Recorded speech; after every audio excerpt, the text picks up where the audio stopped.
Everyone is mad about the Cincinnati Bengals offense. You, the fan watching this episode, probably not thrilled. Brian Callahan talking to the media, need to score more points. Joe Burrow, we played horrible in the second half, he said after week 6.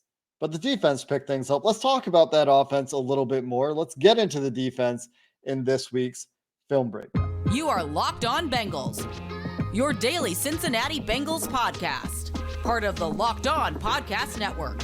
Your team every day.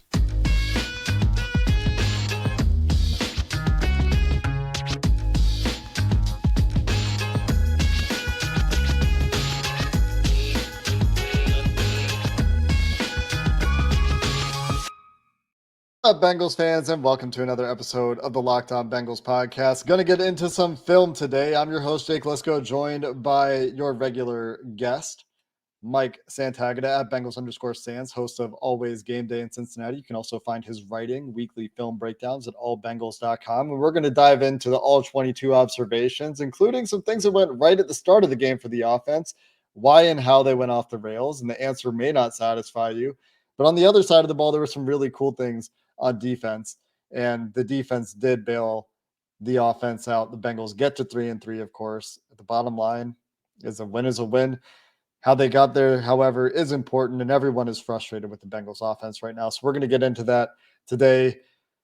This episode brought to you by the Gametime app, where you can create an account and use code LOCKEDONNFL for $20 off your first purchase for last-minute tickets, lowest price guaranteed. And Mike, let's start with the positive. This might rub some people the wrong way. I think right now people just want to be angry about this offense, which did not finish well. I was surprised a little bit at some of the attitudes, and maybe I shouldn't have been, but I thought getting to 3-3, no matter how they get there, is certainly preferable. And obviously you would like the offense to look better. And there's frustration from Joe Burrow to Brian Callahan.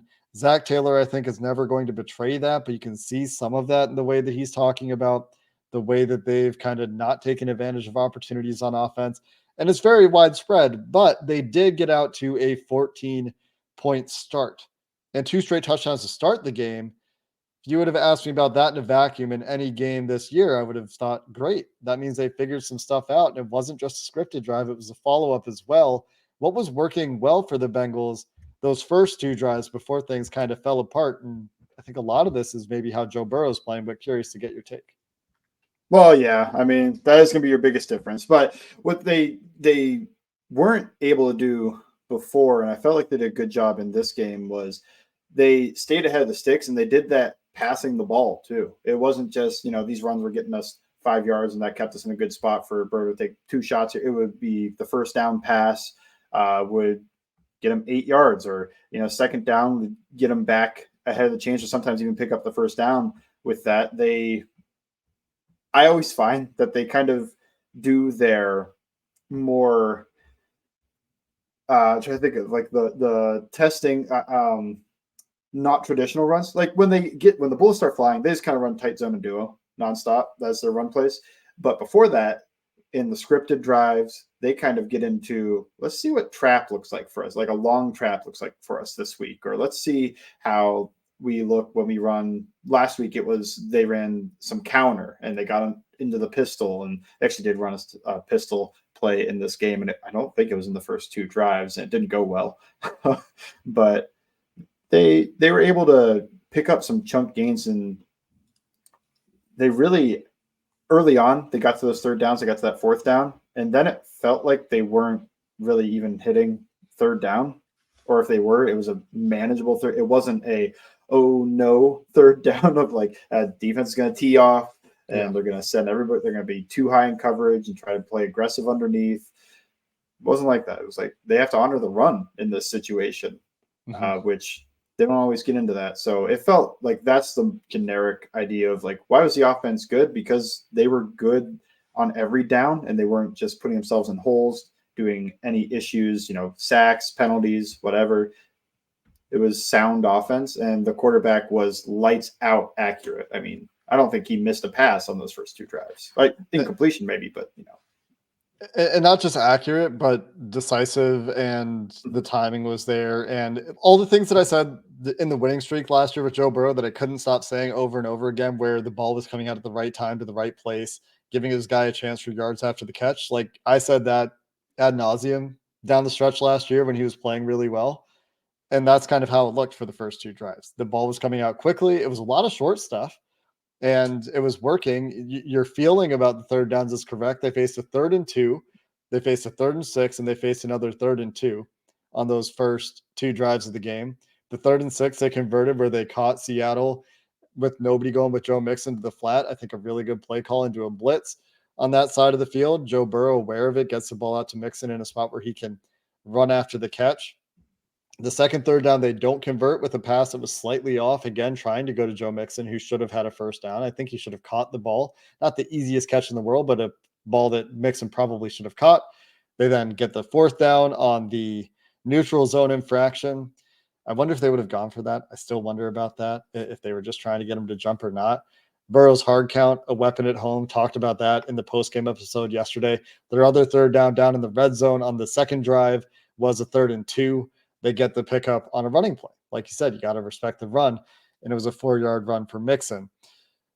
But outside of that, 2nd and 1, 2nd and 5, 2nd and 1 on the next drive, 2nd and 6, 1st and 10, 1st and 10.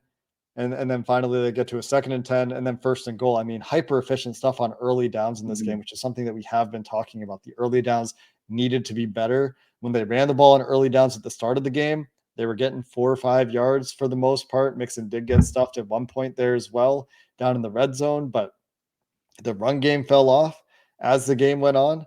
And then they got themselves into, still third and manageable, but then they're yards short on that next drive where TV is just a yard short of the first down. If he gets the first down, easy to imagine they go down and score again. You think about this offense last year, they get that first down on the drive and take the cap off of things. And then you see them starting to move. And I guess they did get the first down on that drive. So I guess that point kind of flies out the window. They didn't get the second one on 3 straight passes to Tyler Boyd that totaled 9 yards. And then in the second half, things kind of go off the rails, right?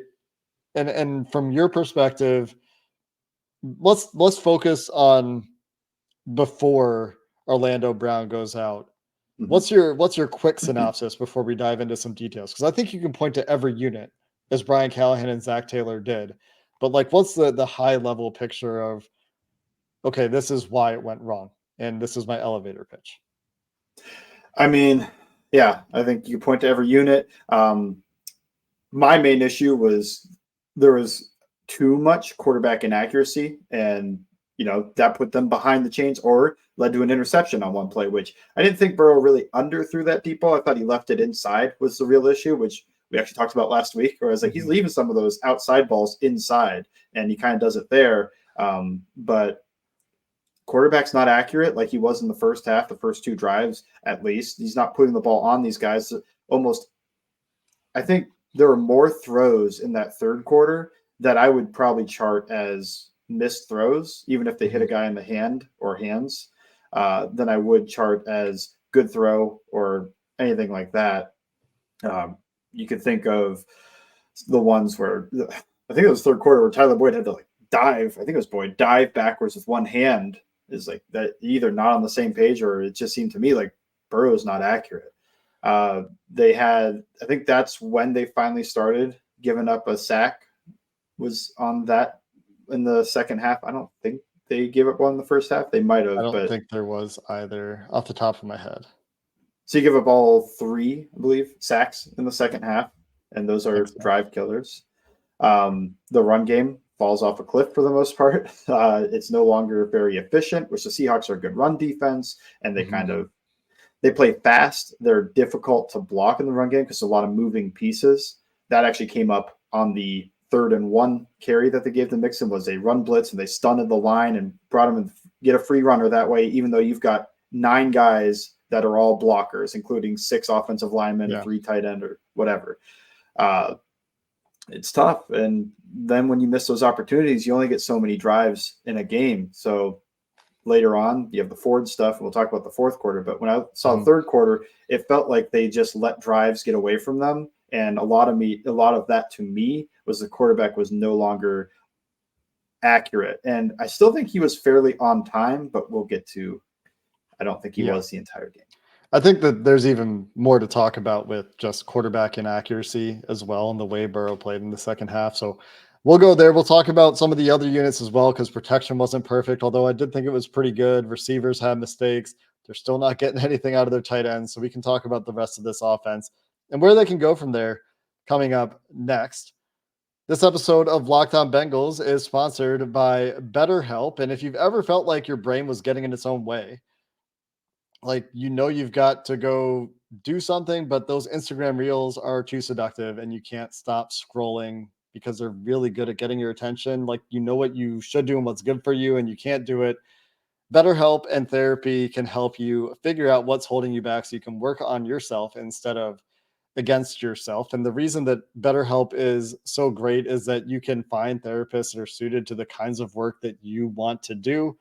It's designed to be convenient. It's flexible. It's suited to your schedule. So you can pick the therapist and the therapy time and the therapy medium that is going to fit with your availability. You can fill out a questionnaire to get matched with the skill set that is going to fit your needs, and switch if it's not working for you for no additional charge.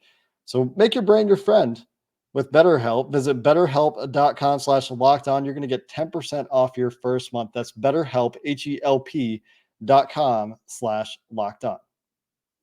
Today's show is also brought to you by DoorDash. The NFL season, well, it's in full swing, and the Bengals are on a bye, which means I'm not leaving my couch. Nope, not unless it's to record with Jake, and I get to do that because DoorDash is going to deliver the food that I want, whether it's pizza, whether it's wings, whether it's my favorite place here in Cincy, my chicken place, City Bird. DoorDash will deliver it directly to my door. And so all the chips, dips, nachos, everything you could want on game day, or maybe it's just a night in where you don't want to get off the couch and you want to eat great. You can do that with DoorDash. And right now you can get 50% off up to a $10 value when you spend $15 or more on your first order when you download the DoorDash app and enter code LOCKED23. Subject to change, terms apply. Again, that's 50% off up to a $10 value when you spend $15 or more on your first order when you download the DoorDash app and enter code LOCKED23. Don't forget to use code LOCKED23 for 50% off up to $10 on your first order when you download the DoorDash app and spend $15 or more. Subject to change, terms apply. One thing I'll say about the offense that is part of the reason that I haven't gotten so worked up over it, and it's frustrating. I think that there's no way after the way that game started that you think the Bengals should only score 24 points. And they had numerous opportunities. So, like, it is frustrating. Don't get me wrong. But I can't bring myself to believe that Joe Burrow is just going to play like this for the whole season. We haven't seen him play like this erratically, and I would describe him as erratic in the second half with his accuracy for long periods of time, really ever in his career. But, you talked about it a little bit. You look at the way things went. You leave a go ball inside. I think Jamar, Joe, Zach have talked about there being a miscommunication there. Like, maybe it was a back shoulder. I think Jamar took accountability for that. It looked like the ball could have gone over the top to me watching live. But you get either a miscommunication or a bad ball placement there. You get some incomplete passes that are thrown behind, or you get drops here and there. You get a shot play where you get an immediate pressure and Burrow has to check it down instead of hitting Irv Smith, who looks to be coming wide open on tight end leak, play action leak, or sneak, as Kyle Kasky called it when he tweeted the play. They get 0 yards on 3 straight incomplete passes, and this is when the accuracy was really under a magnifying glass. After Cam Taylor-Britt's interception, they still get a field goal out of it. But what needs to change? Is it that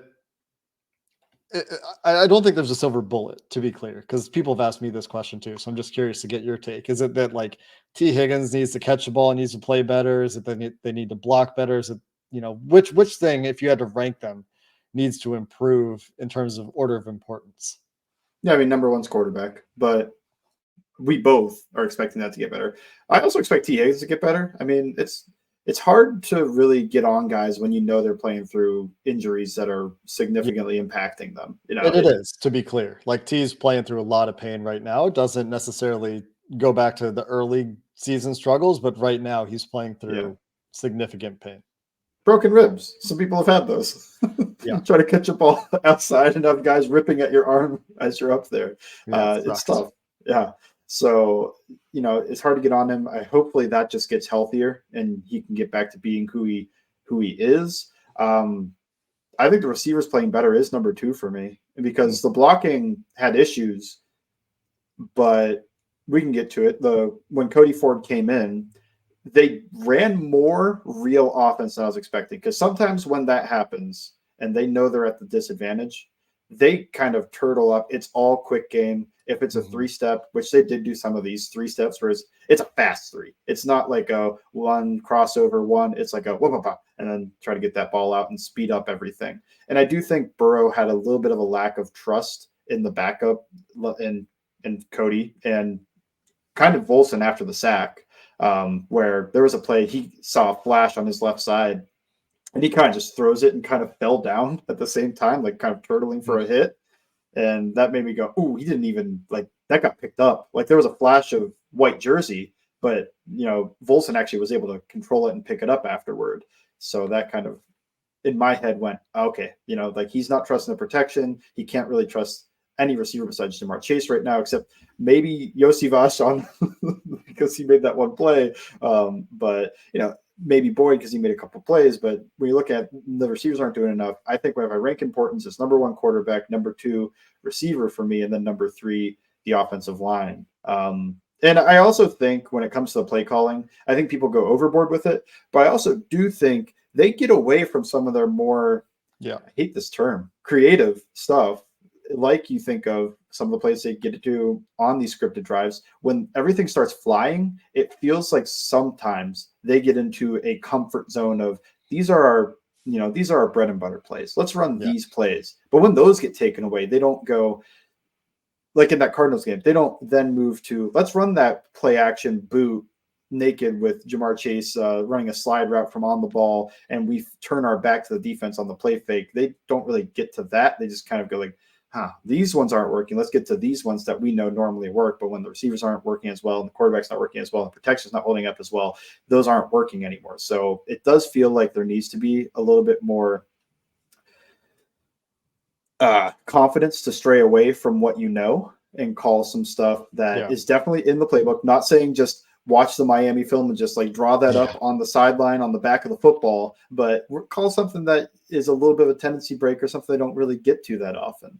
You mean you don't want to watch the Lions run that reverse flea flicker and then steal it for later in the day? Not everyone can do that. You mean that's maybe hard? the fake reverse that's working right now. You see Derrick Henry did that and it worked against the Bengals last week where they kind of run over, like they're going to fake that reverse and then just gone. Steal that one, maybe. It requires courage, confidence. It's a riskier approach, and maybe they just need to take more risks on offense in terms of getting to some stuff where it's not their bread and butter. It's not their staples. It's not their meat and potatoes. They need to go off the menu and try some sushi. And I think I'm speaking to Midwesterners when I say that. So if you're one of the Midwesterners that like sushi, that doesn't apply to you. But you know what I mean? It's about getting more adventurous a little bit at times. And to be clear, you talked about Cordell Volson. I thought Volson was actually mostly fine in this game. The sack that he gave up was a bad sack to give up. Jonah Williams gave up a bad pressure. That was on the leak play that I talked about earlier, that Kyle Kasky tweeted about, that I also talked about.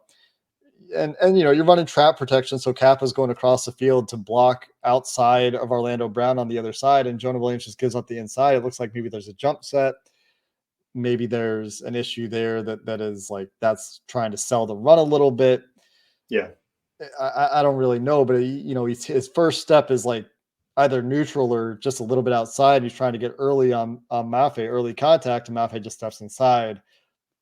And then you're just in a tough position to recover from. He doesn't, and Joe has to throw in a panic to Jamar Chase on the check down. And so you get these little plays here and there where, if it's not that, it's, Joe Burrow throws a pass and maybe he's accurate, but it hits a Seahawks defender in the helmet.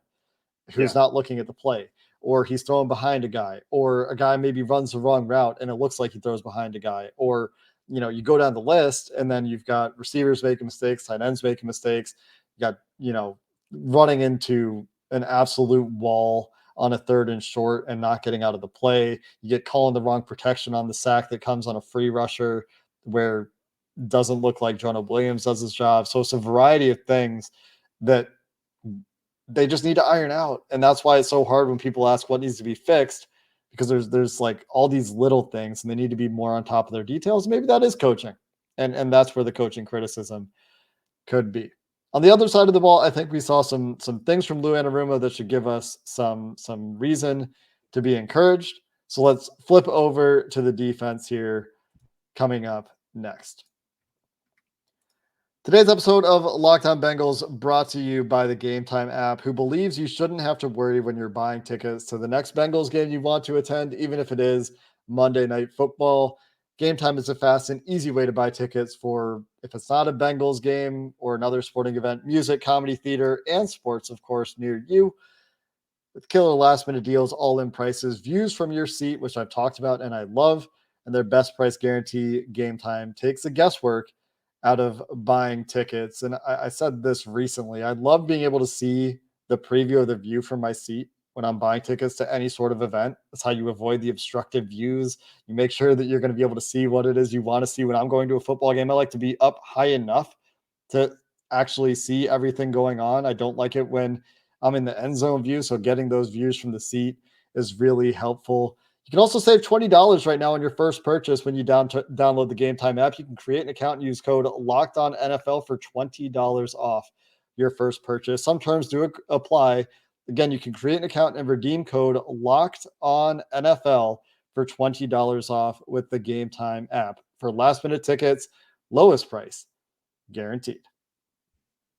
Today's show is also brought to you by Streetside Brewery. Love, love, love Streetside. So excited that they are the official brewery of the Locked On Bengals podcast. And man, oh man, not only are they family owned and operated since 2016, and well, they're in Columbia, Tusculum, right there at 4003 Eastern Avenue. Hopefully you made it to their pregame tailgate before the Bengals win over the Seahawks. The good news is they're going to have one before every single home game. And look, I know it's a bye week, but it's the perfect place to go have a cold one. Maybe you want to watch some college football on Saturday, watch Thursday night football, or maybe you want to check in on all of the NFL action on Sunday. Streetside is the perfect place to do it. So don't delay. I went there earlier this season. I'm going to try to get there again this week because it's the bye week. So why not kick your feet up and have a few cold ones? You can do that with Streetside, whether it's their coffee blondes or all 24 different taps that they have. They're going to have something for you. I love their variety. So check them out. It's not the east side or the west side. Remember, the best side is Streetside. I'm sure we're leaving some stones on the ground and not overturning them on the offensive side of the ball, but we should talk about this defense. I did want to go back to one thing that we said we were going to talk about and we didn't get to. I talked about the Josivas touchdown on yesterday's show after the game. You had a really cool observation about this that I wanted to let you share before we transition to the defense. Oh, yeah, just when he gets to the scramble drill, like it does get jammed up like you talked about. They actually had, I think, 2 guys on him. It looked like Woolen and Adams were just jamming the crap out of him. And then when he goes to scramble, a lot of guys, they stay on that back line. And it's hard when you're the quarterback to find a trajectory for that ball to get over a 6'4" corner and Tariq Woolen, get that ball over him and to Josivas. Instead, he trusts his speed and he trusts his ability. He's not going to try to sneak behind him. He cuts in front of him and gives his quarterback a good angle for the throw. And I think that's a big reason why Burrow threw it too, is you see him cut in front. And I was like, oh, okay, now I've got you. And this is going to be an easy throw. I could just dart it. It was easy. And it was a pretty impressive play for the rookie. Love to see that kind of awareness. Another thing that we didn't have a ton of time to dive into in detail is the running game. And one thing that Brian Callahan said when he talked to the media on Monday before the Bengals kind of break for their bye week is he's talking about maybe getting under center more, something that they're going to look at. I know they're going to look at some other stuff as well. It's a big self-scout week. So hopefully they can find some answers there. But let's get into this defense. as always, later than intended when you and I talked, Mike. And they gave up some explosive plays. They were kind of a mixed bag and man free. They lost some guys a couple times, but there was a lot that was very impressive in this game too. Potentially from film study, we talked about this a little bit before we started recording. The Mike Hilton interception he talked about after the game was a play that when Jackson Smith and Jigba was in motion behind the line of scrimmage, that was just the trigger for him to be like, okay, they'll run a wheel route out of this, and he runs the route for him, gets a pick. Mm-hmm. Cam Taylor-Britt potentially had a tell from DK Metcalf on his interception as well, where DK Metcalf said after the game that he ran the route for him, and that's why DK Metcalf went into scramble drill and didn't finish his route there. So some potential positive plays for those two guys, but also very impressive in the trenches. What stood out the most to you?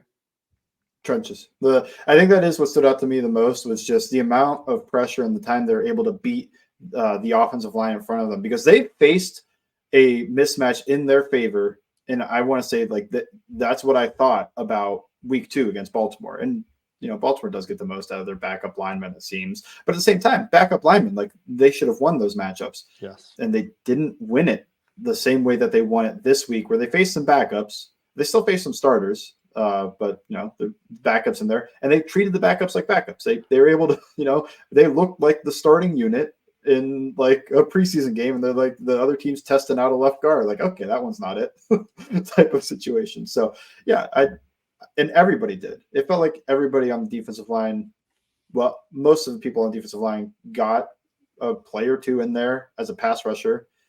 The starting 4, all 4 of them had sacks or pressures. And then Cam Sample was a shockingly good player. Not to say he hasn't been good, but this was like, whoa, good. And especially it's from the interior. And that's like, oh man, they need an interior pass rusher right now. So Sample being able to bring that, give Reeder a few breaks, even though Reeder was a good pass rusher too. That was the best part to me, was being able to see that. And I thought they did a pretty solid job when it was a starting unit in the run game. And that's a good run offense to be able to hold up against. Yeah, and there was one explosive run early up the middle from what I recall. Backups too. That was right, because that was Tupou in there. I think. And that is something that we do need to talk about. The starting defensive line plus Cam Sample was good. Sam Hubbard maybe the best pass rush game of his career, at least in my memory. And I could be forgetting a standout game, but he abused Jake Curran, who's the backup right tackle for the Seattle Seahawks. You want your starting and fairly well paid, $10 million a year defensive end to abuse a backup right tackle. He did. Charles Cross, good battle with Trey Hendrickson. Trey got his. Charles Cross, a good pass protector, had his fair share of wins, but wasn't disappointed with Trey Hendrickson's contributions by any means. But man, what a game for Cam Sample. Talked about that after the game as well. Had 3 crucial pressures that really helped the Bengals get off the field. Had a clean sack, had a clean pressure to force a terrible throw. And, you may have seen some clips about, DK Metcalf running free deep, or Jackson Smith and Jigba running free deep from time to time. One, I think those pictures might have been a bit deceiving in at least one case where Dax Hill maybe is baiting a throw. I think Joe Goodberry has talked about that. But 2, one of the reasons that Geno was unable to pull the trigger on some throws in that game is A, because of the pressure, and B, because Lou Anarumo found the right buttons to push, not only to get that pressure home, but in terms of forcing Geno Smith to take that beat and be like, am I really seeing what I think I'm seeing? And we've talked about this a ton with quarterbacks around the league, where if you can get them to hesitate, that split second of hesitation, that extra hitch is often the difference in a play. Yeah. No, and props to the coverage. I don't mean to say that they weren't great. They were great. And there were plays that, to me, the Bengals want to be that stout, like good coverage on the back end and a squeezing pocket, which they mostly were able to do in this game. They didn't really give run lanes for the most part. I think of that one scramble Geno had, and actually should have had a touchdown on a leak play. It's rare. Both teams missed a leak when they called it for touchdowns, right. But he took a scramble on it because he got a little bit of pressure and ran. But other than that, they kind of honed him in that pocket. The coverage on the back end was good. I know you talked about the man free, but whenever they brought pressure, it felt like, for the most, like you live and die when you're in cover 0 like that. And for the most part, they got good plays out of it. There were a couple plays here and there that maybe they didn't get the perfect call. I don't think they gave up any explosives off their cover zero. Like if they gave something up, it was maybe a first down and 6, 7, 8, 10 yards, but it wasn't like 20 yards. They're chasing them from behind because they brought a blitz. So I think that's, high quality. What I liked the most on the back end was it looked like they were communicating and passing things off at a high level, which is something they haven't been able to do this year.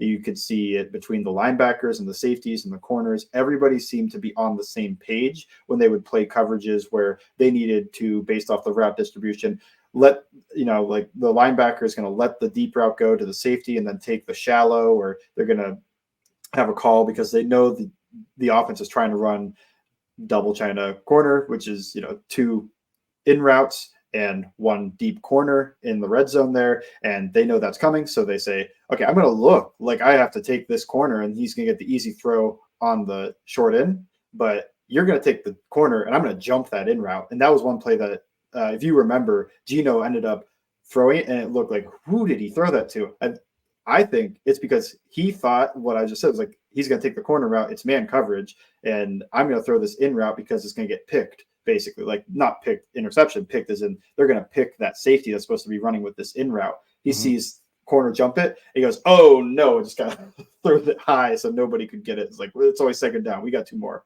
Yeah. But yeah, I thought they were communicating, playing good coverage. They're really smart. Like you were saying with the film study and whatnot, that Mike Hilton talked about and what DK Metcalf talked about with Cam Taylor-Britt, which that one is just like, he took the inside release, get back on his inside, because when they take an inside release, they're probably breaking inside. At least Metcalf, he's not one of those Justin Jefferson types that's going to inside release to outside route type of thing. Yeah. Also want to shout out Dax Hill. I think that he continues to improve. I feel like every week he's kind of been like, yeah, Dax Hill doing some cool things. And we haven't spent a ton of time talking about Dax Hill. As a blitzer, he continues to make a pretty good impact. That's his athleticism. His athleticism, and again, Joe Goodberry talked about this today, is blatantly obvious when he's on the field, when he has a target, his range from center field, and they're putting him in center field a little bit more. We're seeing that push toward him being a deep free safety a little bit more. And maybe this is for preparation for Jordan Battle, if we're speculating, right? Jordan Battle only on the field for 7 snaps in this game, but making a noted impact as a blitzer, in addition to the coverage stuff, in addition to being a solid tackler. And Lou Anarumo praised the tackling in this game. He said they only missed 5 tackles. I thought it was still a problem, to be honest. Personally, I think that there were like some soft tackles that gave up a lot of yards after contact, but it wasn't necessarily a missed tackle. So still some room for improvement there. But the biggest area for concern for me is the interior defensive line backups, where like when DJ and BJ are off the field, there's a stark difference. There's nothing on base downs. It's rough. And I don't know what you do about that midseason, because Josh Tupou is certainly playing worse than he has. The step we expected Zach Carter to take has not shown up. And Jay Tufele can't get active. Maybe he's active next week in week 7, week 8 against San Francisco. We'll see. But some work to do there. Mike, appreciate the time and thoughts. As always, you can find him again at allbengals.com and at It's Always Game Day in Cincinnati, and on Twitter at Bengals_Sands. That's going to do it for this episode of the Locked On Bengals podcast. We've got some more guests coming up this week, so make sure you don't miss any episodes here, even though we're on the bye.